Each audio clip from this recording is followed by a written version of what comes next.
Wala akong outside source except my retirement pay. Ngayon, kung ganito tayo palagi, mamamlubi talaga ako. So mabuti pa, diretso tayo until kingdom come, until this committee will come to a logical and right decision. Hindi pwede yung magpatawag ng kayo ng ano-ano tapos anong oras. Expensive yan eh. Lalo na sa, mabuti kung mayaman kami. And we have to spend for the hotel. Well, anong Hearing is resumed. Mr. President, inaalala lang po namin ang inyong health. Dahil ito naman po ay hindi pa ho, ito ang una't huling hearing na gagawin natin. And we wanted to make sure na ano ho kayo po ay healthy. It would be great to for the people to know that I died in your Mr.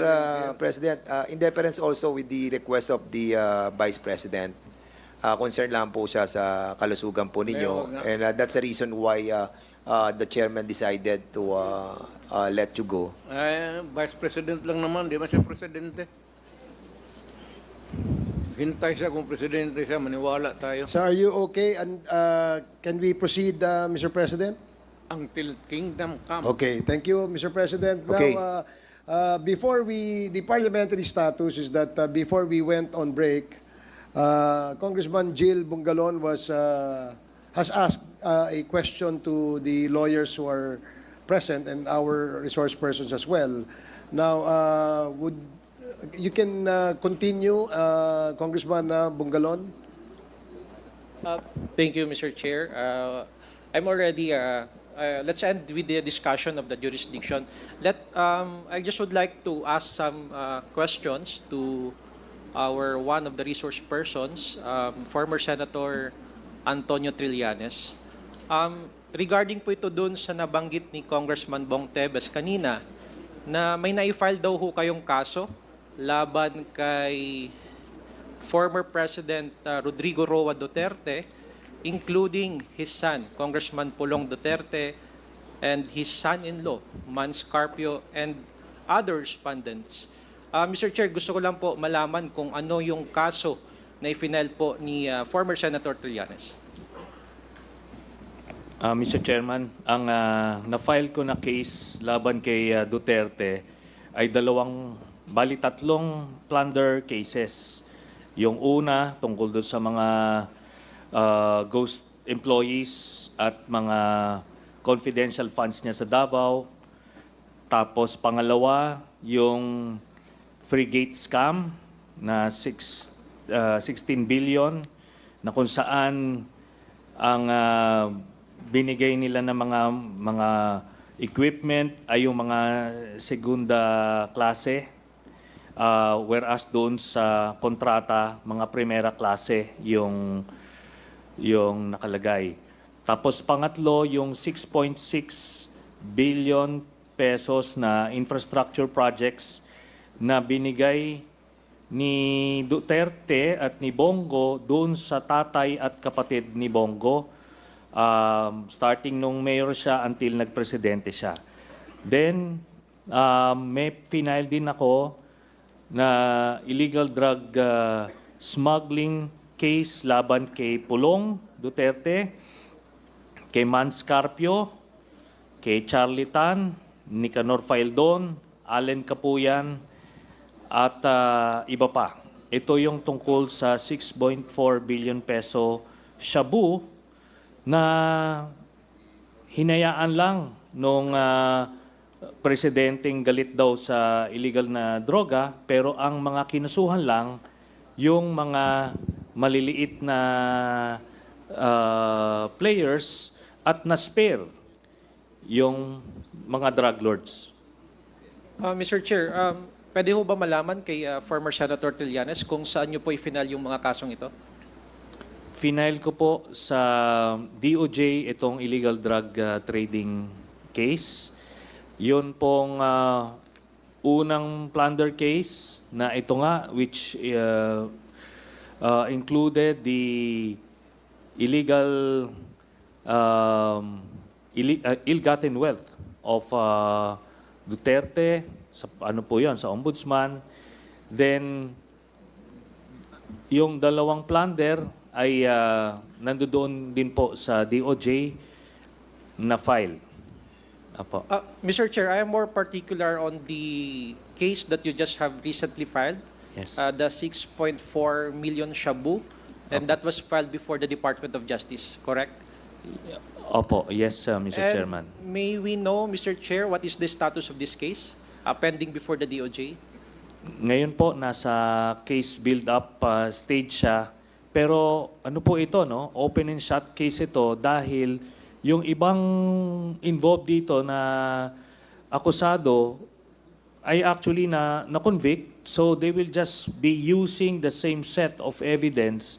Pero this time, it will include ito na mga ibang mga personalities na hindi nasama dun sa unang kaso, Mr. Chairman.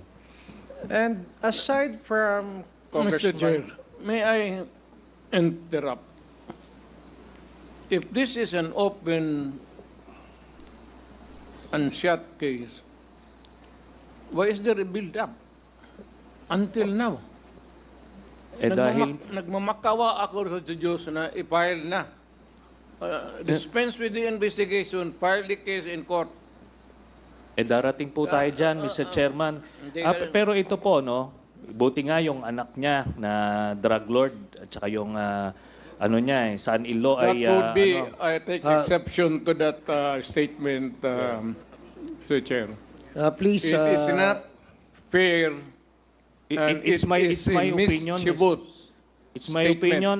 Ikaw nga pinapapatay mo yung mga suspected others. session suspended. Wala ka na. Ano? Oh. Sani. Pinapagalit Huwag, Sani. Huwag kang mag-arte rito ng ganyan. You do not provide.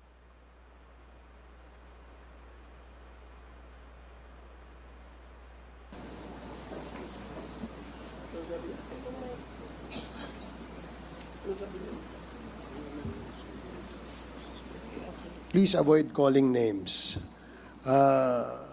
We can conduct this hearing professionally and calmly. So avoid calling names para hindi po tayo magkaroon ng sakitan. Hearing is resumed.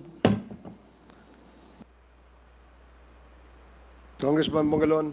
Mr. Chair, may I continue with my interpellations? Mr. Chair, with regard to this case filed and pending before the Department of Justice, I just would like to ask the complainant, former Senator Trillanes, I think it is safe to assume that before you filed the case, you conducted your research. Would that be correct? Yes, Mr. Chairman. Doon pa lang sa Senado, nag-imbestiga na po kami. At lahat po ng nakalap namin na impormasyon doon, plus yung mga ginamit ng prosecution sa paglilitis ng kaso, yun po ang included. At maliwanag po yun, no? Yun namang pagka-label ko po ng drug lord. That is my assessment po, Mr. Chairman. With all due respect dun sa mga members ng committee, there is no other skirting around the fact. Kasi po, nung sila, maliwanag po dun sa testigo, yung testimonya ng testigo, kinokontrol ang gatekeepers at that time ng mga kontrabando ay si Man Scarpio at si Pulong Duterte. At nakalagay po yon on record sa Senate investigations at doon sa court hearings. Then, ito nga po, no? Hindi sila sinama nung final sa kaso by some miracle, ang in-include lang yung mga minor players. Ngayon, yun nga po yung sinasabi ko, simulat sa pool, kasi po kung talagang seryoso tayo dun sa paglilinis ng ating bayan ng illegal drugs, dapat hahanapin mo yung mastermind. Sino yung pinakang drug lord na nag-import nito? At yun nga po, ang natumbok namin, si Pulong Duterte. In fact, nung Senate hearing, sinabi ko nga na miyembro ng triad si Pulong at yung proof nun ay yung dragon tattoo sa likod niya, which is the mark of a triad member. And I challenged him. Sabi ko kung pwede siyang ipakita ron. At kahit na dun lang siya sa isang secluded room at makuha ng Sergeant at Arms, edi either mapoprove or disapprove. Kung prove or disprove. At doon nga po tinanggihan niya, no? It was an opportunity to show the whole country na hindi lang inosente siya, na kundi mali yung aking mga impormasyon. So natumbok na namin yun noon, pero nung final yung kaso, tinanggal po yung anak, si Pulong. Opo.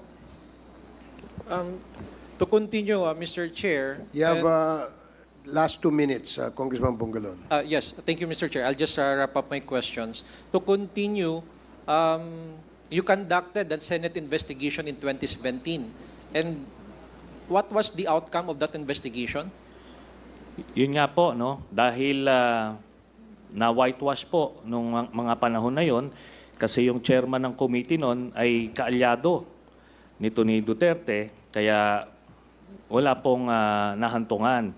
Tapos nung final po sa DOJ yon, yung kaso na yon, dahil nakatingin na po yung buong Pilipinas eh.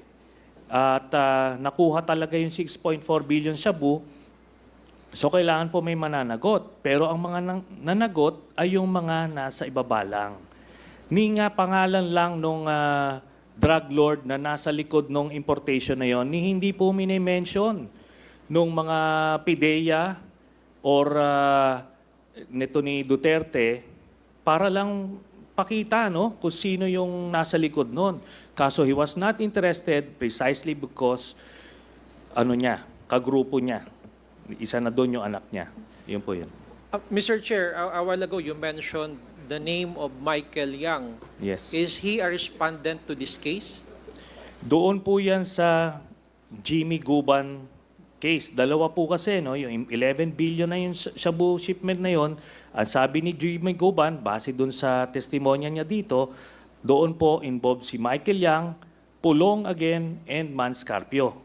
Pero doon po, dito sa 6.4 billion peso shabu, ang lumabas po si Charlie Tan, ang drug lord associate na kasama nila. And lahat po to lumabas po dun sa testimonya ni Arturo Las Cañas. These are the names: Michael Yang, Sammy Uy, at Charlie Tan. Sila po yung mga kakagrupo ng drug lords na kapartner at pinoproteksyonan ni Duterte. For my last question, Mr. Chair, you also mentioned a while ago the word triad. Yes. Ano ho ba itong triad nito at ano ang partisipasyon nitong triad nito sa sinasabi niyo pong 6.4 million na shabu at yun yung basis nyo ng pag-file ng kaso laban ho sa mga respondents dito sa kasong ito? Base po sa testimonya ni Las Cañas, miyembro po ng triad si Charlie Tan at Michael Yang at ni-recruit nila si Pulong. So yun po ang triad. Ito po yung mga grupo na involved sa mga illegal activities na based sa mainland China, Hong Kong, and Macau, Mr. Chairman. Your Honor, That would be May my last question, Mr. Chair. Thank you. interrupt. Thank you, Congressman Bungalon. Mr. President, you'd like to say something? There are so many persons accused here or mentioned to be criminals. Criminal yung ano. In fairness, yung mga tao na sinasabi nito, dapat ipatawag Ye- at given a chance also to answer. Yes, we will. In fact, we that- invited them in the That last is, two hearings. yeah, this is how it operates, Your Honor. Thank you. Fairness. Thank you, Mr. President. Yeah, the next to interpolate is Congressman Paulo Ortega, and then Congressman Suwan, and then Congressman Lara, and then Congressman Acop, and Congressman Garin. So, yun ho ang ating order para hindi ho kayo malito. So, Congressman Ortega, you are recognized. Chair, I will yield my time to Congressman Suwan since I was given a 9-minute interjection earlier. Thank you. So, you're yielding your time to Congressman Suwan. Okay. Congressman Suwan, you're recognized. Thank you, Congressman Paulo, Deputy Majority Leader. May I request, Mr. Chair, that we also extend to the former President the same leniency that you extended for Congressman Raj and Congressman Zia. Mr. President, Yes, sir. I'm just curious. I'm certain that you believe that the way you conducted the drug war was legal. Am I correct? That was the way I viewed how to control the crime, sir. The best way that I could have possibly undertaken sa isip ko as president. It was my sole single discretion. Okay, sir. Nothing could have moved without my order. You say so. But I'm curious, if that was your belief, why did the Philippines withdraw from the International Criminal Court? Hindi man, it has nothing to do with itong kaso. The drug war. May I know the reason why you withdrew from the International Criminal Court? It's a silly court. I'm sorry, sir? It's a silly court. It's a silly, okay. It's a silly court. Walang ginawa yan. Wala namang nakulong. Wala namang basta puro demanda yan. We have seen a lot of leaders, world leaders from Africa committing acts of murdering his people, murdering his neighbor. Wala man ako nakita, sir, na narinig nila na nakulong hanggang ngayon. But were they actually members of the International Criminal Court, though? Yes, sir. They were also members. Yeah, yes, sir. And yet they were not tried? They were tried, but wala kang nangyari. Okay. Have you ever thought of actually facing the International Criminal Court instead of withdrawing? Had it ever crossed your mind back then? Sir, hindi ako believe sa puti. I would rather face a Filipino. Baski ako, wala akong abogado. Ako lang. And he can sentence me to death or to reclusion perpetua. Basta korte ng Pilipino, I will abide by it. I will not allow a foreigner to judge me for the things that I had to do during my time as President of this Republic. So you trust the Filipino courts more than the ICC? Of course, sir. Okay. Of course, and they can have the special prosecutor or whatever. Sila na ang mamili. The administration, kung sino man ang nandyan, will have a choice of what prosecutors, kung anong tawagin nila, o create a special court. Wala akong problema, sir. Congress can do it. They can enact a law creating a special, and they can go back to the so-called crimes that I committed, and I will willingly submit. Pag sinintensihan ako ng korte, sir, ng Pilipinas, okay ako. Even if it is really against my freedom. Okay, Mr. President. Although I seem to remember that some of the Filipinos who went to the ICC, I think maybe one of the reasons why they went there instead of going to our domestic courts was maybe they were concerned that they could not get the same justice here in the Philippines as they could in the International Criminal Court. How would you reconcile that with your belief? Then they don't deserve to be Filipinos residing here. They're better off where they think that the courts are good for them. Hindi ako mag-surrender ng foreign court, sir. Never. I will not allow myself to take to place under jurisdiction of any court. Pilipino ako, mamatay ako ng Pilipino, makulong ako ng Pilipino before a competent judge, a competent prosecutor, and I have a defense counsel, ang kagaya ng katabi ko, pati yung sa likod ko, they are all good, and I know that I will be acquitted. Salamat kayo, Mr. President. Yes, sir. Masarap. I would like to ask questions from former Senator Trillanes. I heard earlier that you filed several cases against the former president. And one of those was regarding drugs. And what was the second case that you filed? Bali, Mr. Chairman, 3 plunder cases ang final ko kay labang kay Duterte at isang illegal drug smuggling case laban kay Pulong Duterte and Manscapio. So 2 plunder tapos isang Tatlo po. 3 plunder cases Yes, Mr. Chairman. and 1 drug smuggling case. Yes.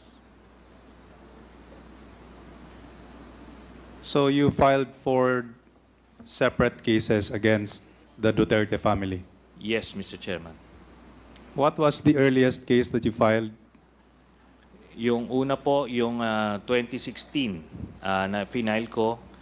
At yun nga po yung inimbestigahan ng ombudsman at in the course of their investigation, ito pong si Deputy Ombudsman Arthur Carandang ay na-confirm niya na-validate niya yung ano ko, Mr. Chairman, yung mga documents na sinubmit ko doon sa nung hiningi niya yung documents sa AMLAC. So the documents I presented here were the same ones. The ones that you showed earlier Yes, Mr. Chairman. here in the screen? Yes, Mr. Chairman. So those were the basis of the case that you filed in 2016. 2016. Yes. And what case was that again? Plunder? Plunder. Yes, Mr. Chairman. So who were the accused in that case? Siya lang po, Mr. Chairman. Siya lang. And what happened? What was the basis for you filing that case? Yun nga po, yung Just the documents yes, itself? and mga COA documents regarding yung mga ghost employees niya sa Davao. Is that another case or is that Part po yun nung plunder case kasi in 2016? in 2016 kasi what's happening sa Davao, meron silang peace and order funds na ginagamit nila, mga ghost recipients, tapos ang pang-clear nila at kasama nga dyan yung testimonya rin nila Edgar Matobato at ni Arturo Las Cañas na nakakakuha sila ng mga allowances from those peace and order funds. Yun po ang basis nun, Mr. Chairman. May I That- respond? Yes, Mr. President. Kung bright ito, naging presidente sana siya. Bakit ako naging... Siya ang nakulong. Mutiny. Let's go back to the Let's go back to history. Anong kasalanan ko? Mr. Anong Chair, kasalanan nito? Mr. Chair, Yung witness... Congressman Akop, point of order lang. what is the point of order? May I remind our members not to ask question or, shall we say, permit a resource person to speak unless the chairman says so. That is the rule of this committee. Kanina pa po kami nandito, hindi kami kumikibo. Kasi yun po ang rule eh. So we must follow our rules to have an orderly proceeding. Thank you, Mr. Chair. Thank you for reminding I submit, the chair. Mr. Chair. Please be reminded of the rule of this committee in allowing members or resource persons to speak. The chair must recognize them first. Please keep that in mind. You may Mr. Chair. continue. Yes, Mr. Chair. Yes, Mr. President. This is not really to debate with you. It might be improper. Pero, sir, before we can be really stand corrected, we must know the rules first. Kung may kopya sana kami, alam namin how to behave. The problem is, kayo lang may kopya ng rules ninyo, wala naman kami. Okay. So hindi namin masunod yung The gusto COMSEC is ninyo. directed to provide copies, several copies to the resource persons here of the rules of procedure governing inquiries in aid of legislation. Please provide them. Now, you please continue, Thank you, Congressman Suwan. sir. May I ask again, former Senator Trillanes? So let's go back to the case that you were talking about, the first case. So what happened to the deputy ombudsman, right, Karandang? Yes, the Deputy Ombudsman Arthur Karandang confirmed that the documents that I attached when I filed the case was the same set of documents from the AMLAC, from the Anti-Money Laundering Council that they requested. So, Who requested? the Ombudsman as part of their investigation. So what happened to the first case? So they cannot dismiss it because everything was valid and was validated. So what Duterte did was he fired the deputy ombudsman na nag-iimbestiga. Ganun po 'yon. So nung napalitan na, edi nag-stall na ang kaso. What So, is the status of the case right now? It's still shelved. So probably once we get a new ombudsman, then these things would start moving, Mr. Chairman. Say something. Sir, Mr. Chair. With the indulgence of Congressman Suwan. Yes, Mr. Yes, President. Mr. President. wala tayong pakialam sa ombudsman. We cannot interfere. Alam ninyo yan, baski sino. Lalo na mga politiko. Yes, Wala tayong pakialam sa ombudsman. We cannot tinker with the ombudsman. And you can call him here and ask him questions. Hindi pwede talaga yung unless sir, if you are not a self-respecting lawyer, kung wala kang delikadesa, sir, ganon. Pero ganon man ako, sabi ko, kanina pa insisting na mahirap lang ako. I have a set of rules in my life and I follow rules in the civil aspect of my life. And naging physical ko. thank you, Mr. President. That's noted. Yes, please proceed. Okay, let's go back to the case. Senator Trillanes, you said that your case involved plunder. Yes, yes, Mr. Chairman. And let me just add, Mr. Chairman, Duterte keeps on saying na he cannot interfere, pero it is on record, kahit i-google po natin ngayon, Mr. Chairman, he fired. Pinatalsik niya sa pwesto yung nag-iimbestiga nung kaso niya, the Deputy Ombudsman Arthur Karandang, who was earlier invited by the chairman para maririnig po sa kanila kung ano talaga yung nangyari po doon sa investigation po na yon. Mr. Chair, was the former Assistant Ombudsman invited here? We have not sent an invitation to him, Your Honor. Mr. Chair, it's been moved earlier, Mr. Chair. It's been moved earlier. Oh, I stand corrected. Yeah, there was a motion earlier. Mr. Chairman, I'm the one that moved to invite former Deputy Ombudsman Karandang because we need to check the authenticity of such claims made by former Senator Trillanes. Well, in fact, I'd just like to correct the statement of the President, former President. We can invite ombudsman, and it's up to them to attend. But being a former congressman, being a former deputy ombudsman, we can invite him to shed light on the matters that was raised by former Senator Trillanes. I agree, Mr. Chair. Since you, he's Mr. no Chairman. longer the ombudsman, then Yes, sir. it would be better to invite him too. More so that there is there is something cast an aspiration against the office. It is in keeping with our government to make it good and really safe for everybody to have justice and well, for the safe administration of the laws of the land. We'll make sure that the former Deputy Ombudsman will attend the subsequent hearings of the Quad Committee, Your Honor. So you have 2 more minutes left, Congressman Suwan.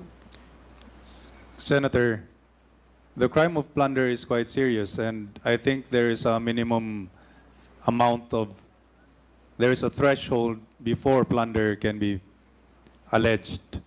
How much was the amount involved in this case that you filed?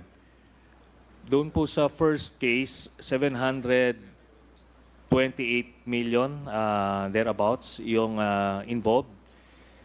Tapos, doon naman po sa isa, 6.6 billion pesos yung involved.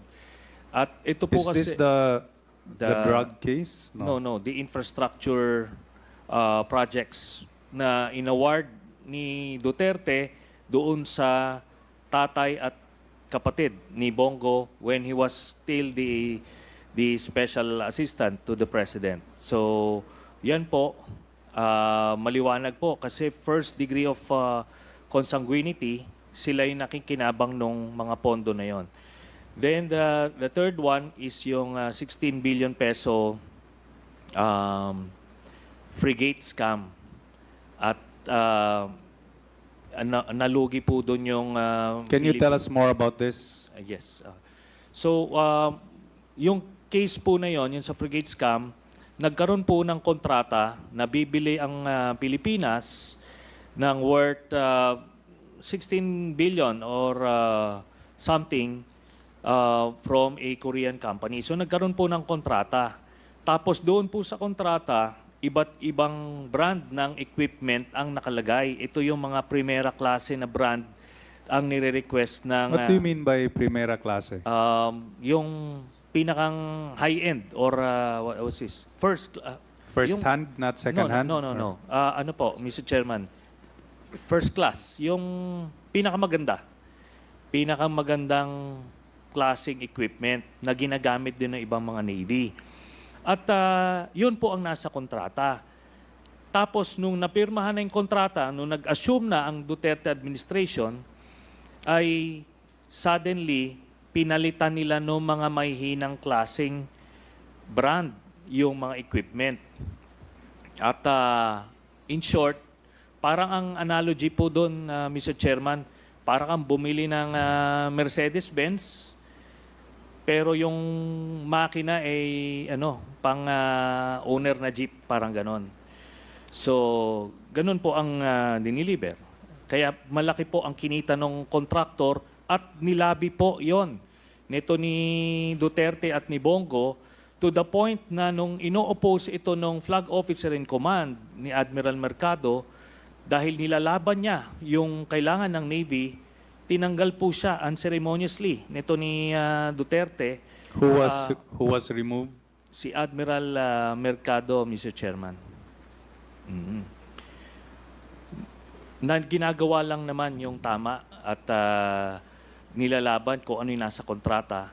Pero naareglo na nila eh. Siya po yung tinanggal, Mr. Chairman. Call the Navy. Anya, baka sunod ito sa Air Force na. Okay. Please proceed. So what happened to the third case? Yung third, The one involving the frigates? nasa investigation phase, Mr. Chairman. And by the way, liliwanagin ko lang po, no, na I didn't say anything negative about the current ombudsman. I'm just saying baka meron po siyang ibang mga priorities kaya hindi po niya natututukan itong nauna kong final na case. And let's hope that that will change in the months to come. And last question, Mr. Chair. What happened to the second case, the one where you said involved 6.6 billion for infrastructure projects?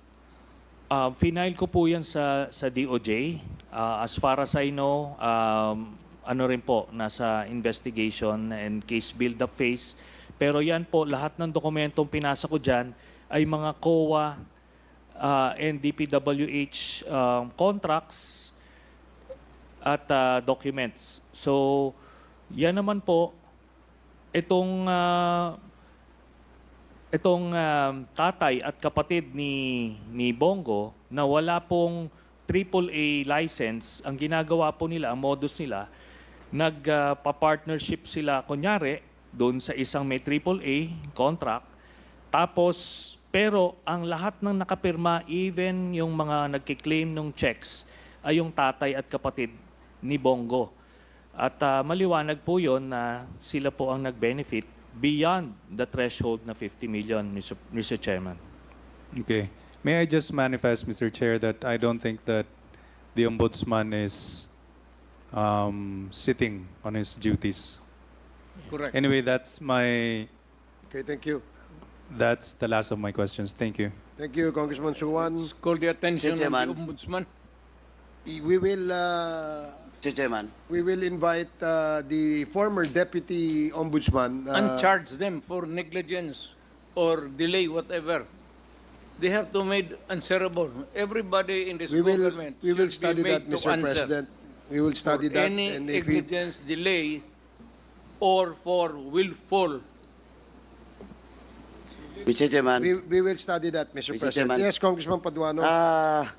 As part of the position of the chair to study that case that was mentioned by the former Senator Trillanes, may we direct the former Senator to submit in this committee all the cases that he filed in the Ombudsman before the next hearing? Yes, Mr. Chairman. Please submit to this committee before the next hearing. Yes, Mr. Para Chairman. po, we can discuss it. Wala namang subjudice dito. Yes, No? Mr. Chairman. But of course, the merit of question of yung sinabi ni former President, let us see. No? Let us see what will be the action of, well, in fact, kung may nakita tayong problema, kahit sinong citizen of this country can file a case against those sitting officers in the Ombudsman. Thank you, Mr. Chairman. Thank you, Congressman Paduano. The next to interpolate is Congressman Jojo Lara. You have 10 minutes. Thank you, Mr. Chair. Mr. Chair, my questions have already been asked. For now, I have no more questions. I yield to the next interpolator. Thank you very much, Mr. Chair. Thank you, Congressman Lara. The next to interpolate is Congresswoman Janet Garin. She's not here. So, Congressman Drixie Cardema, you are recognized. Thank you, Mr. Chair. Good evening po. Just a manifestation. This is a manifestation. Yes, Okay. Chair. Please proceed. Tayo ditong mga kinatawan ay ibinoto lamang ng ilang libong Pilipino. Ngunit ang kasama natin ngayon ang Pangulong Duterte, ang most voted Philippine leader ng 2016. at ang kanyang anak, Vice President Sara Duterte, ang most voted Philippine leader naman ngayong 2022. I would like to manifest na gusto ng sambayanang Pilipino ang pagdurog niya sa mga kriminal, durugista at NPA na terorista. Kaya sila ibinoto at patuloy na mahal ng mga Pilipino. Kaya gusto natin ng patas na hearing. Sana sinama natin dito ang libo-libong mga magulang na ang mga anak ay biniktima ng mga durugista. Ang mga ordinaryong Pilipino na naglalakad galing trabaho, tapos sinaksak o pinatay ng adik, lahat ng mga kababaihan, na kahit pati infant na babae ay ginahasa na ng adik. Libo-libo rin ang kanilang mga magulang at mahal sa buhay na wala dito ngayon. Awang-awa ang mga Pilipino sa mga inosenteng pamilyang na ito, kaya niluklok ng bansa ang Pangulong Duterte. Ang drug war ng Pangulo ay policy lamang. Hindi ito natupad kung hindi ito pinondohan ng Kongreso ng 6 na taon. Majority pa nga dito sa mga kinatawan ay naka-Duterte fist pa nung buong 6 na taon eh. Ang Duterte Youth Party List po ay patuloy na naninindigan sa Pangulong Rodrigo Duterte at pangalawang Pangulo, Sara Duterte, na naglingkod ng maayos, dumurog sa mga durugista, kriminal at NPA na terorista para proteksyonan ang milyon-milyong Pilipino. Bakit wala nag-iimbestiga dito o nag-iimbita sa atin sa sobrang raming Pilipino na biniktima ng mga durugista?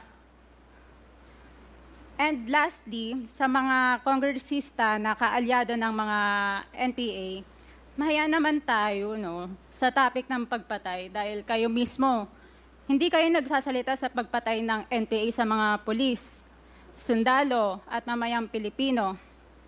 Pati rin po sa mga natitirang resource persons na gusto mag-abogada papuntang ICC, si Attorney Maria Cristina Conti, na kandidato ngayon ng Bayan Muna Party List. Kasama po ang inyong katabi na si Nery Colmenares ng Bayan Muna.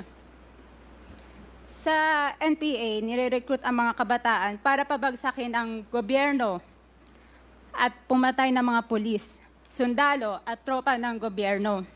Hindi nyo naman kinokondena ang pagpatay nila. Ang kinokondena nyo ngayon ay ang dalawang naging most trusted leaders ng bansa na todo effort protektahan ang milyong-milyong mga Pilipino. In support sa advocacy sa Pangulong Duterte, ang Duterte Youth Party List ngayon, Kongreso ito, ang kaisa-isang nagpapanukala ng pagbalik ng death penalty para sa mga rapist, kidnappers, durugista at terorista. In behalf of the Duterte Youth Party List, kami ay nagpapasalamat sa todong suporta ng Pangulong Duterte at VP Sara Duterte sa mga tropa ng gobyerno at sa pagdurog nyo sa mga kriminal, durugista at NPA na terorista. Yun lang po. Maraming salamat po, Mr. Chair. At Thank you, magandang gabi po. Congresswoman. Salamat, ma'am. Mr. Chair. Bawal po pumalakpak dito. Kung gusto niyo pumalakpak, doon kayo sa labas. Maaari ba? Mr. Chair. Wala hong bastusan dito, ha? Sige, Congressman Acop, you're recognized. Thank you, Mr. Chair. I beg to disagree with my colleague. Kasi bata pa siya. Ako, I have given up my life for this country. The former president is only 2 years older than I am. But I have been fighting for this country. I was a member of the Philippine Constabulary and became a policeman after Republic Act 6975 was enacted. This statement of my colleague betrays her ignorance. Kung gusto po niya na magpa-imbestiga, mag-file siya ng resolution and maybe refer to the appropriate committee to be fair with her. She is a congressman. She knows the rules. However, your statement or your statements betray your ignorance of our rules here in this House of Congress. So I beg to disagree, Mr. Chair, na Sila lang ang nakikipaglaban at marunong makipaglaban sa kalaban. As I've said before, I have given the most part or most years of my life fighting the enemy of this country. Thank you, Mr. Chair. Thank you, Congressman Acop.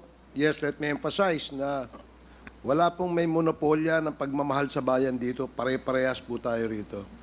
And following the suggestion of Congressman Acop, kung meron kayong gustong paimbita, mag-attend kayo ng hearing. Hindi yung a-attend kayo kapag andito lang ang dating Pangulo, ang ating Vice Presidente. Umattend kayo. This committee hearing, this Quadcom, makes announcements of all its hearings. And from here on, we want to see you in our hearing, and please submit to the committee secretary all the persons you want to be invited. Wala hong ano yan, kung sino yung gusto niyang imbitahan, pwede po yan.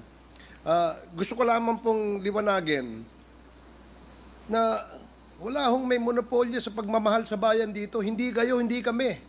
Pare-parehas tayo nagmamahal sa bayan. Pare-parehas tayo nagseserbisyo eh. Diba? Huwag niyo sabihin mas magaling kayo. Dahil kami, hindi naman namin sasabihin magaling kami. Pero kung pagmamahal sa bayan, pare-parehas tayo. Huwag niyong sosolohin yan. Dahil magagalit si Congressman Dan Fernandez. Anyway, Mr. Chair. Mr. Chair. Congressman Abante and then Congressman Senior Deputy Speaker Gonzales. Congressman Abante.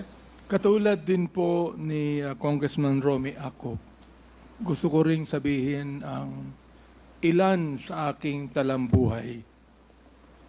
1986, Mr. Chair, muntik nang bumagsak ang Pilipinas sa NPA. Mayroong 37,000 na armed NPA sa bansa. Mayroong 5 million na mass support ang NPA. That was 1986. Kinausap ko ang dating Chief of Staff, si FBR, upang ang aming grupo ay makipag-ugnay sa CRS upang labanan namin ang MPA saan man sila naroroon. Bilang isang religious leader, wala po kaming dalang armas. In fact, kami po ay nag-create ng grupo na ang tawag confrontational evangelism. Na ang ibig sabihin nun, habang NPA ay naghahasik ng lagim sa mga bayan, kami naman ay nagtuturo ng Biblia at ng tunay na kalayaan sa bayan.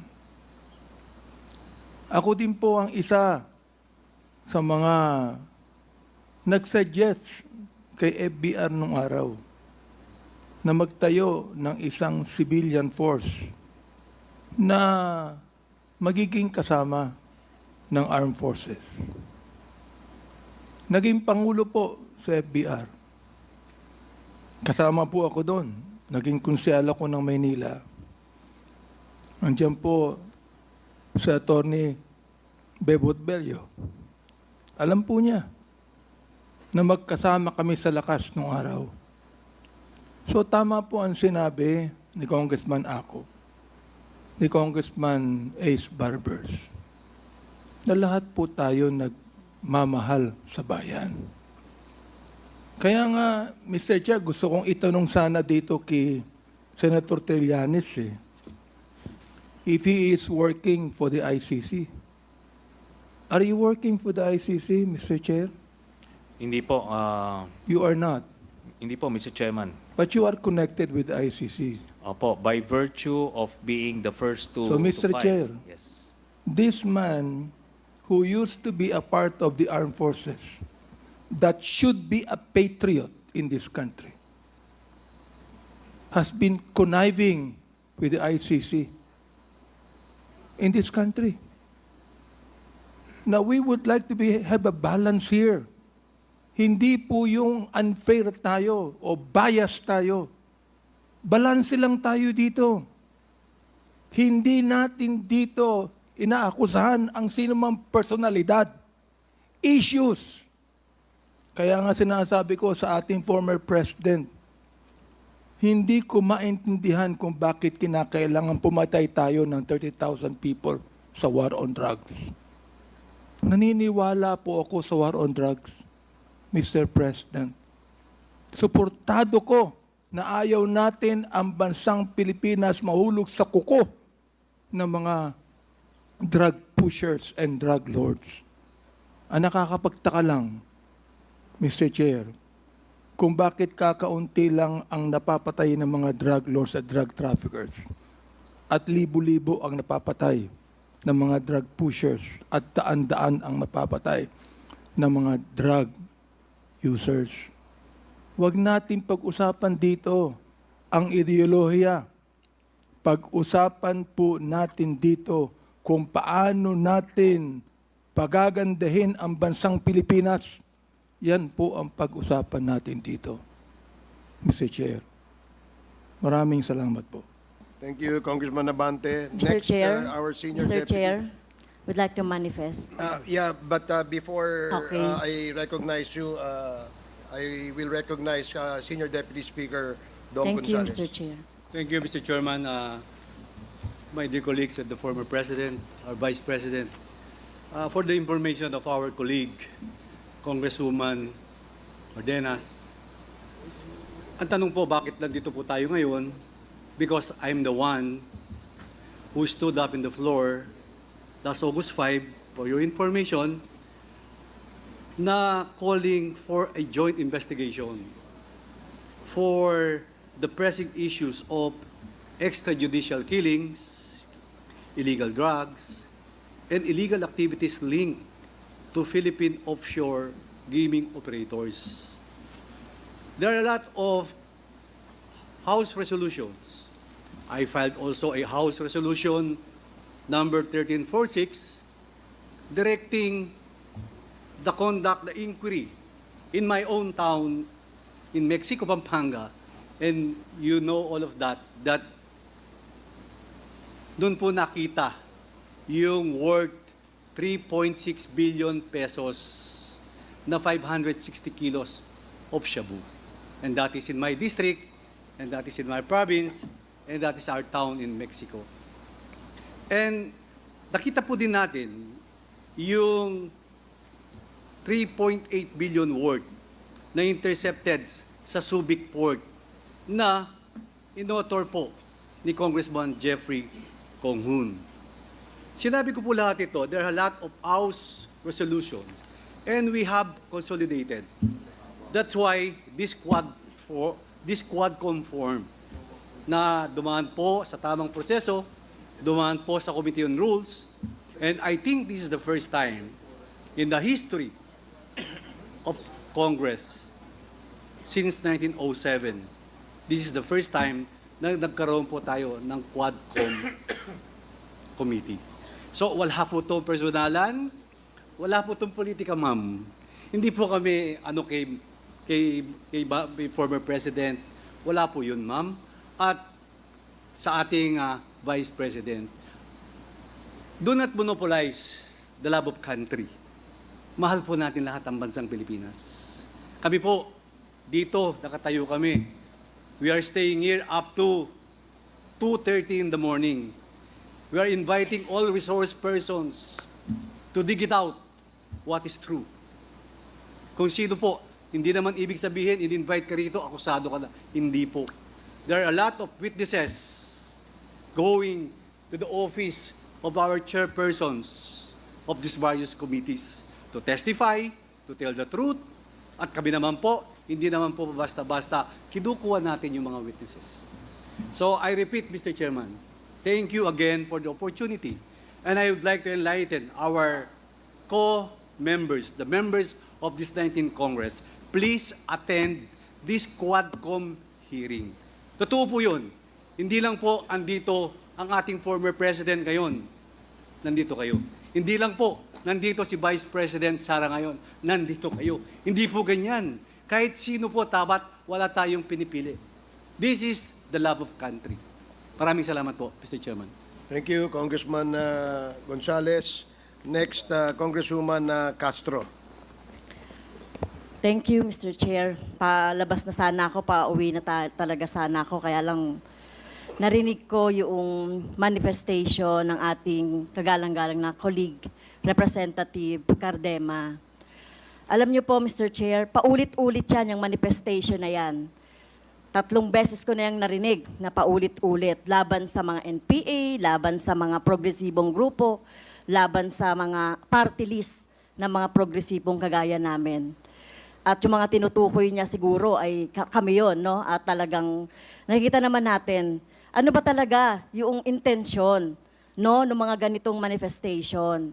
Ito, ginagawa natin ito tulad na sinabi ng ating chair at SDS, panglabing isang araw na natin itong ginagawa, no? Nagpupuyat tayo dito, nagpapagod, hinahanap ang truth, etc. Para lang makita natin, 3,000 ang napatay, more or less, sa panahon ni President Duterte na EJK. So, wala ba yan sa inyo?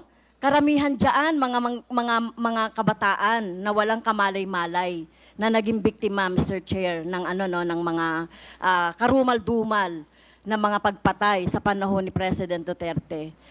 I know idol mo si former President Duterte, Mr. Chair, idol ng ating colleague dito, kahit na yung ating Vice President. Pero dapat po ang tingnan natin dito ay yung kapakanan, lalong-lalo na yung ating mga kabataan.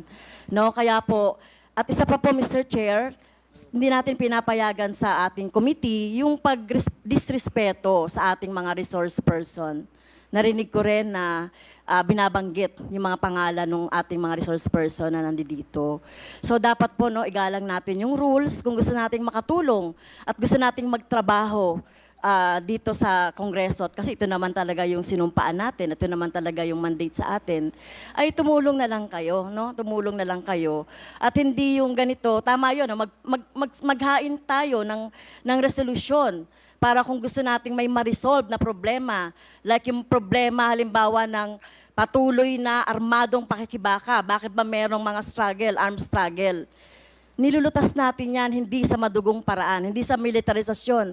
Kaya nga tayo ay nagkakaroon ng peace talks, di ba? Dapat magkaroon ng peace talks at hindi ito, ng militarization, yung ating laging iniisip at laging sinasabi natin na terorista si ganito at si ganon. So, Mr. Chair, pasensya na po kasi nagiging irrational, yung mga ganitong mga statement ng ating colleague, pasensya na, with due respect. Sana hindi na maulit ito at aasahan natin, tama po, aasahan natin sa mga susunod na mga hearings si Representative Cardema na tumulong siya sa atin sa paghahanap ng truth dito sa ginagawa natin sa Quadcom at sa iba pang mga hearings, Mr. Chair. Thank you. Maraming salamat, Congresswoman Castro. The next to interpolate, and I think the last to interpolate, is Congressman Romy Acop. No, last for the first round. I was referring for the last interpolator for the first round. We still have another round, second round. So, Congressman Acop, you have 10 minutes. Thank you, Mr. Chair. Alas 9 pa lang po, nandito na ako kanina. Nag-aayos pa lang yung mga page natin ng mga upuan.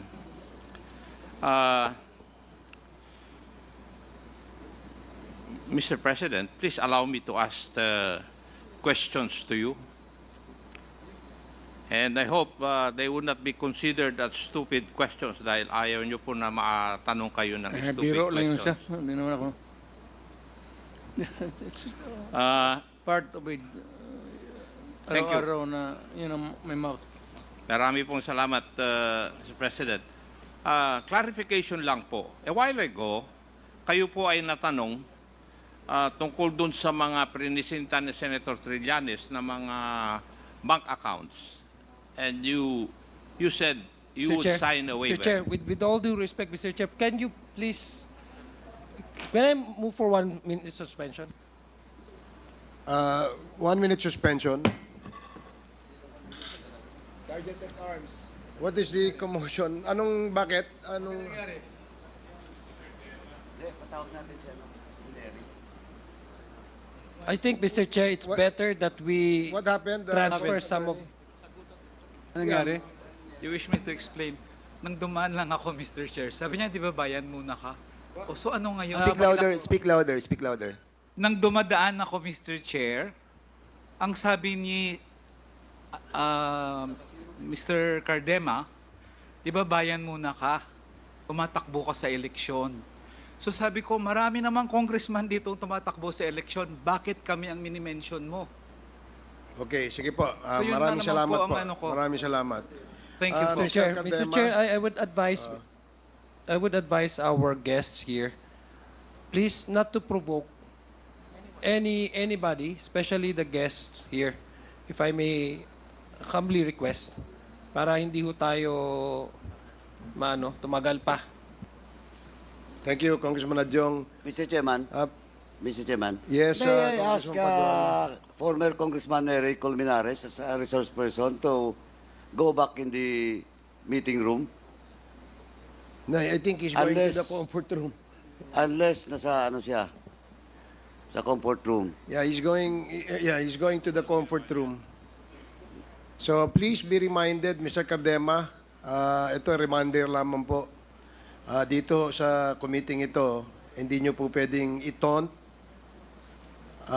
palakpakan, o insultuhin kahit sino. Paalala lang yan. That the next time gawin mo yan, baka ikaw ang magsisi, ha? Just a reminder. Thank you. Now, let us proceed. Congressman Acop, I'm sorry. You have 10 more minutes. Thank you, Mr. Chair. I'll make it short because I want to go home also. Mr. President, a while ago, Senator Trillanes presented some bank accounts on the screen, and because of that, you stated that you are willing to sign a waiver. Tama po ba yung pagkarinig ko, Mr. President? Yes. Yes, sir. Thank you. I would like also to inform you, Mr. President, that kung namang problema po kayo doon sa pamasahe po ninyo, pagpunta sa hearing na ito, I have told the chairman na pwede namang yung gobyerno ang mag-spend para sa inyo. Salamat, Under sir. our rules, Mr. President. That would be hindi naman great, but that would be saving. 3 pamalengke yan, 4. Yes, Mr. President. Totoo rin po ba yung pagkarinig ko kanina, Mr. President, that you would volunteer to go to the ICC and have yourself be investigated, Yes, sir. provided funds will be... Yes, sir. Baka magkatotoo po yun, Mr. President. May magbibigay ng pera eh. Sir, mas mabuti yan siya makapasyal ako. Wala man talaga sila makuha sa akin. Thank you, Mr. President. Now, pero doon sa statement po nyo kanina, I don't think you would want to volunteer simply because you wouldn't want persons who are colored white to judge you. Tama rin po ba yung pagkarinig ko? No, I'm open to... I'm a public official, sir. So, I am open to public scrutiny and public judgment. Official ho ako ng gobyerno. Yes, Mr. President. Pero narinig ko po kanina na doon sa pagtatanong ng isang kasamahan ko na you wouldn't want to be judged by white persons. You would rather want to be judged by Filipinos, your fellow Filipinos. Yes, sir. Hindi ko...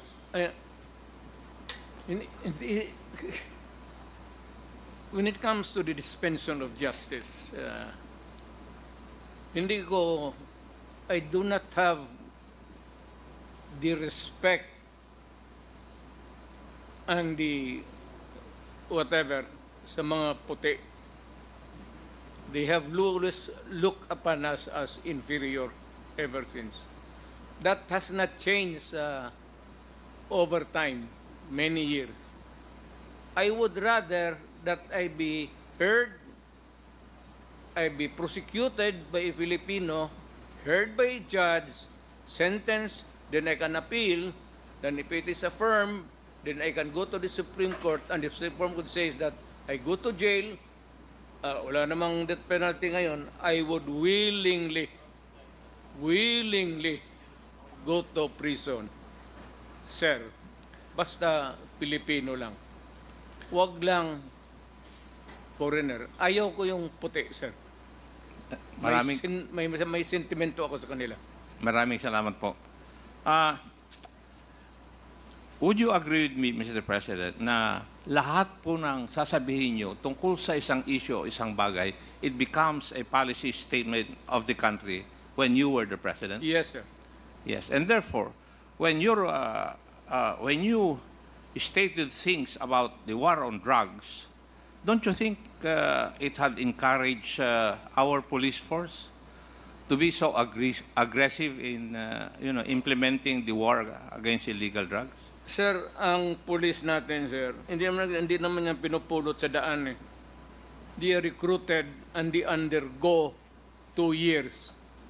And one of the subjects, lahat na, and criminal law, nagtuturo rin ako kasi to augment the income at that time sa pamilya ko, sir. Tinuturo namin ang lahat. At yung lahat ng mga ating police, sir, ay edukado na yan and well-versed on how to handle a police work. So, bago sila magsabi na binugbog ng police o ganon, titignan mo muna, sir, kasi ang police, usually, hindi kagaya ng ibang civilian, kung may gulo, they can stay away. A policeman, whatever is there, a quarrel or anumang gulo, has to go there and confront what's happening and to pacify and make an arrest if need be and bring them. And sometimes, hindi mo madala yan, sir, basta-basta lang mahila mo. Minsan lumalaban. Kaya nabubugbog. Kaya pagkatapos niyan, ang labas, ang pulis ang nabubugbog. Talagang, yung mga lasing, hindi mo mahila yan sa mga restuhin. Tao lang pulis-pulis dito. Di pagka ganun, talagang mabugbog ka ng pulis. Tama naman. Because you have to overcome the resistance in order to make the arrest. Otherwise, inutil ka na pulis. Thank you, Mr. President. Yun pong, yung statement po ninyo na you take full legal responsibility for the acts of the members of the police force. I've heard that so many times. Wala akong choice, sir. If you're a mayor, napakaduwag mo naman kung if you shy away from your responsibility because you are supposed to be giving the direction. Ang pulis po, nagtatrabaho lang yan. So ang pulis, pag sinabi mo, pumunta ka dyan sa mga lasinggero na yan, and always there is a resistance, a quarrel, eventually there will be a confrontation.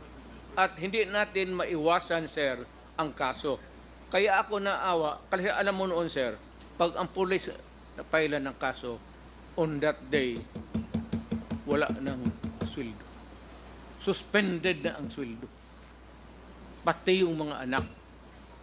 Kaya ako pro-police talaga. Marami po salamat. At noon pang fiscal ako, pro-police talaga ako. Yung pong statement nyo kasi, itinuturo rin doon sa academy under the principle of command responsibility. A leader or a commander is supposed to be responsible for what his people will do or would fail to do. Yeah. Basically, it's basically the same doon sa sinasabi po. Pursuant to what they have learned from you. Yes. Yes. Iyon po yung... Yes. But, tinuturo din po sa amin sa academy na kung ganun po ang sabi ng commander, the commander is responsible, pero ang responsibility lang niya for those legal acts to be committed by the members of his unit. Yes, Hindi sir. kagaya po ng sinasabi ngayon, nakikita po natin nangyayari, meron kayong policy statement regarding the war on drugs, tapos hindi naman po nila in-implement ng tama. Why? Because according to our investigations, they have committed crimes in order to fulfill their mandate. That is the reason why yung police na dapat i-appoint nila sa syudad o municipality, kailangan tanggap ng mayor yan. O baski na kaibigan ng mayor yan, okay na yan.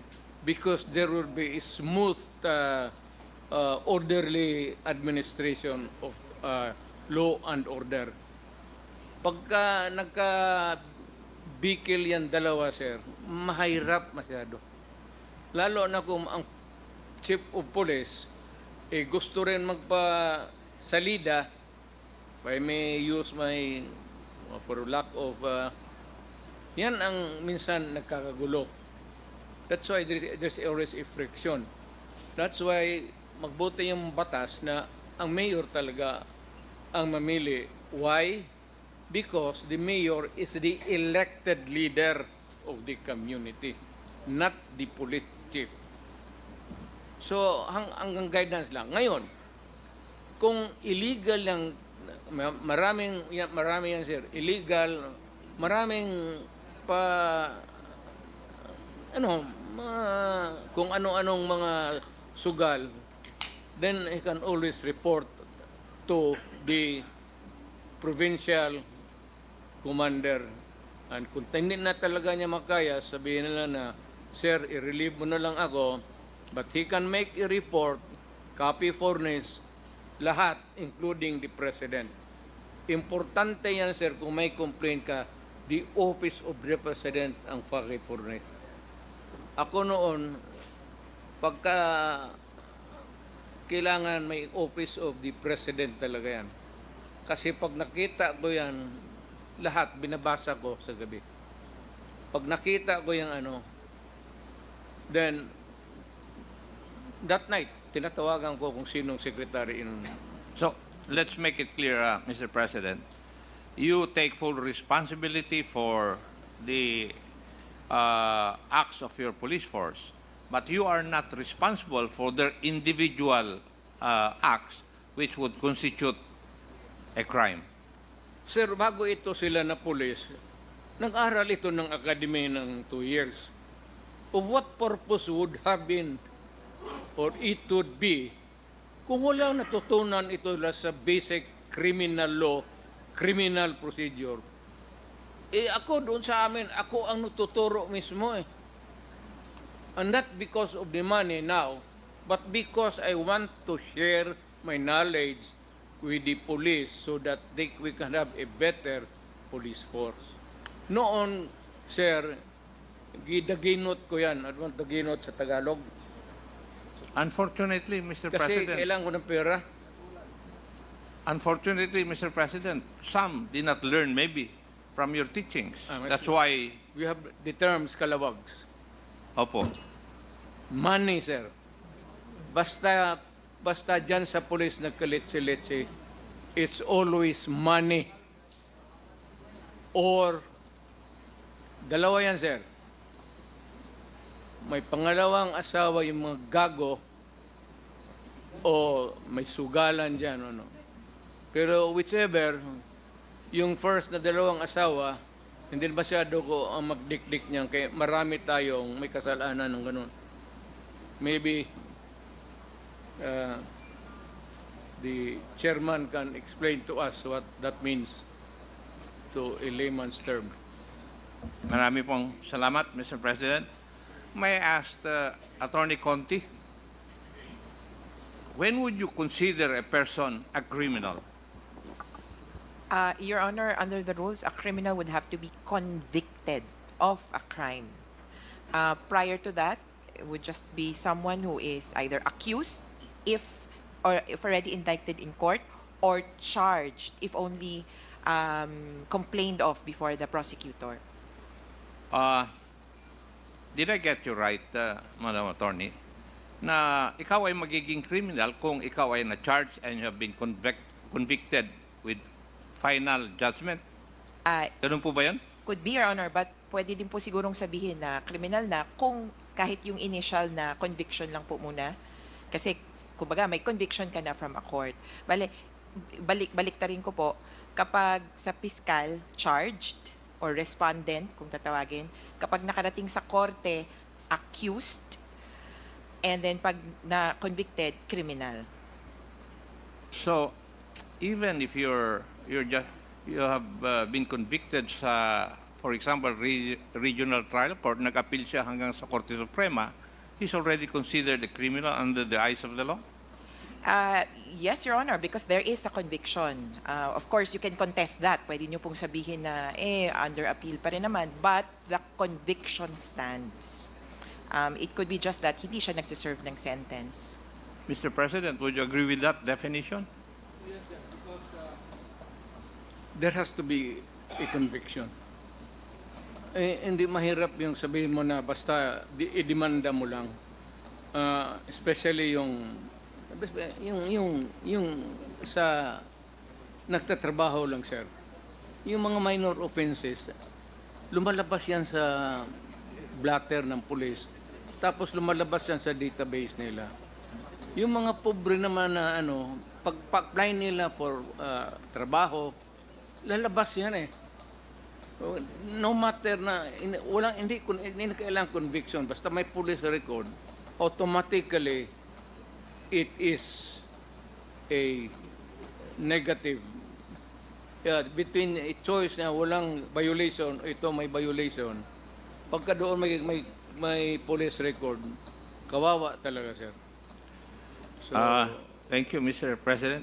Nagwo-worry lang po kasi ako doon sa kanina, meron po kayong example na inilabas na doon sa Davao, merong mga tao na pumasok sa isang bahay, nagnakaw, nag-rape, tapos pagbaba nila, nandun ka, patay sila.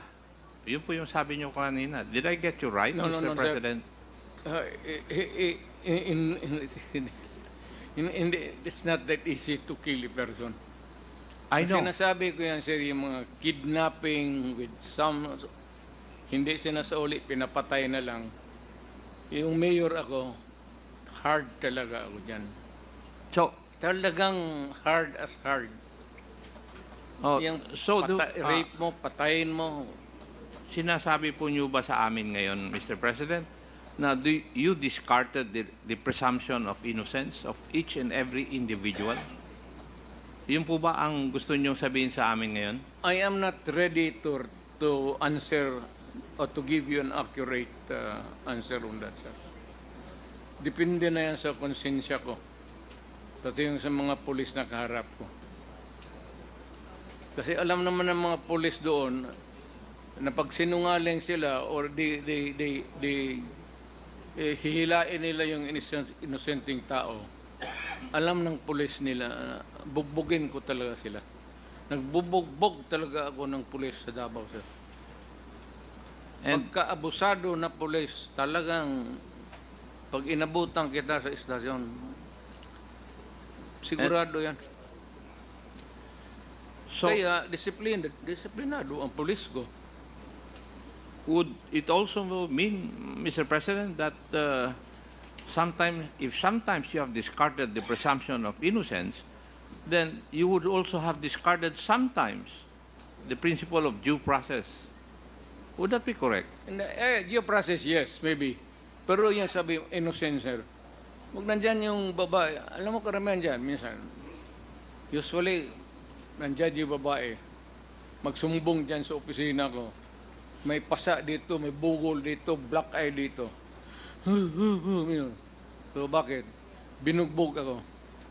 Sinong bumugbog sa iyo? Pulis dyan sa Talumo. Sino? Sabi ko, yung Bongo, yung senator, tawagin mo. O pagdating doon sa opisina, tawagin ko yung asawa. O manood ka. Saan ka unang sinipa? Dito. O, sipain ko. Saan sunod? Sinuntok ako dito. Suntokin ko. Tapos sunod saan? sipa uli dito. Sabihin ko, pag inulit mo yan, papatayin kita. Hindi na kita papalusutin. Thank you, Mr. President. The last issue, kasi doon po ako nag-worry. Yung pong statement po ninyo na sinasabihan nyo yung mga polis na pag hindi lumaban, i-encourage nyo na lumaban. Would that be correct, yung pagkaintindi ko po ron? Yes, sir. Kung may hold up at pumupurma ng lumaban, palabanin mo para matapos na ang problema natin. Pero kung nakasurrender na, sir, tinapon na yung baril sa... alam nila, hindi yan. Paano po, Mr. President, magkakaroon ng depensa na self-defense yung taong nag-i-encourage na lumaban yung isang tao? Well, that would be a question of batas na yan, sir. Yes, I agree, Mr. President. That's why there are 3 elements of self-defense as a defense for you to be acquitted of that crime. That is for the fiscal to decide at that stage. Wala na yan dyan sa police, sir. That is far removed na kung meron ng ano. Pero po, lumalaki Fiscal. yung tsansa na sila po ay madali. Pag Again, ganun. sir? Ibig sabihin, mas malaki yung tsansa na sila ay makonvict simply because hindi natupad yung isa sa elements ng self-defense, No, which sir. is lack of sufficient provocation. Di po ba? Pag nalaman ko, sir, na nagtatrabaho ang pulis, yung tama lang, magtanong ka sa Davao, lahat ng Davao, pulis. Pag na-charge mo ang pulis, nagsasatrabaho lang, suportado ko yan. Ako ang nag-alam ng lahat. Ako ang nagbabayad ng abogado. Habang suspendido siya, he receives a commensurate salary doon sa sweldo niya. At tinutulungan ko to clear. If it is in the fulfillment of duty. Pero kung abusado na puliser, magkaka-enkwentro talaga tayo. Yan ang sabi ko sa kanila, iwasan mo kasi hindi ko kaya talaga palusutin. At marami akong nabugbog na pulis. Hindi na ngayon, sir, matanda na ako. Nung mayor pa ako, yung batuta nila mismo yan, gamitin ko batuta sa kanila. Saan batuta ninyo? Kaya pag nanagdatin ako, may kasalanan yung gagong yan, tinatapon nila yung batuta kasi alam ko gagamitin ko sa kanila. That's the only way to, hindi mo mapakiusap ang pulis. Hoy, pulis, alam mo, may batas. Hindi kayo dupapit ng ganon, ha? Huwag kayong pumasok kasi bawal yan. Professor ako ng academy. Itong mga to, katagal ko ng fiscal year. Fiscal ako for 9 years. Alam ko yung asta ng lahat. Yung hold-upper, yung pulis, yung gagong pulis, yung mabait na pulis. Yung mababait na pulis na papasubo, suportado ko rin yan sila. Talagang to the hilt. Pero pag ikaw ay gago, ay mag-enkwentro tayo. Pero sa criminal, sir, talagang mainit ako, lalo na sa druga. Noong presidente ako, time and again, I have shown to the public how cruel, how brutal, how brutal I was in dealing with drugs. Kasi sir, ang druga kasi, ang target niyan, ang mga anak natin. Hindi makaresist eh. Yung pagpano dyan, udyukan, ito, gamit dyan. At their age, sir, wala silang depensa. Ngayon, pag tinamaan ito, sir, what would happen to the next generation? Yan nga ang masakit, sir. Can I be given a little para ma-portray ko talaga ang totoong istorya. Here is a mother. Magpunta ng abroad. Hindi na talaga natin alam. Sometimes they rape abused. Yung iba, magreklamo. Yung iba, maghanap na lang trabaho, but they will endure the brutality sa nangyari sa kanila. Why? Because kailangan nila to send the money. Otherwise, yung gago na walang trabaho, magsige lang inom, ang mga bata walang pagkain, walang eskwela. Kaya ako mainit dyan. Mainit talaga ako sa mga lalo na yung mga droga sa mga bata. Mainit talaga ako. Hindi ko lang masabi sa iyo kung paano ko martilyuhin ang mga kamay niyan. I cannot just portray, hindi ako nagyayabang, pero magtanong ka na lang ng pulis ka man. Minamartilyo ko talaga yung... Thank you, Mr. President. Would I be correct as my last question? Kayo po yung naniniwala na sa Machiavellian principle that the end justify the means? Unfortunately, sir, rightly or wrongly, I believe In that Machiavellian principle. Marami pong salamat, Mr. President. There's no other way to deal with criminals except to instill fear. Pag hindi ka nare-respeto ng kriminal, walang mangyayari sa iyo. Marami pong salamat, Mr. President. Laruin ka.